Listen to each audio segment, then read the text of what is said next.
Donc, je suis Christophe Gourgue, notaire dans les Landes et président de la section droit rural et environnement de l'Institut d'études juridiques au Conseil supérieur du notariat, donc, qui a fait suite à la réforme des instituts voulus par le CSN. Donc, l'actualité fiscale et jurisprudentielle du bail rural. Donc, on a une actualité fiscale riche en 2023.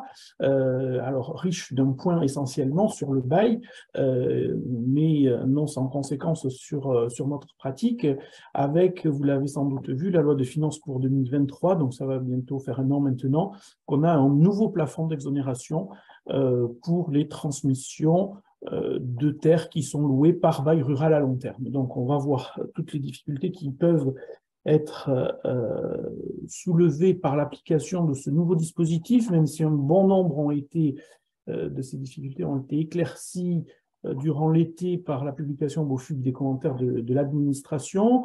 On verra des commentaires assez bienveillants, malgré tout.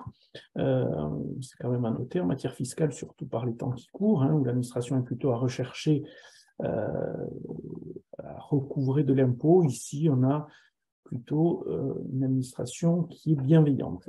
Et on verra également des points importants de jurisprudence ces derniers mois, où la jurisprudence, le Conseil d'État s'est prononcé sur un bail rural qui est devenu bail précaire pour lui, on verra pourquoi.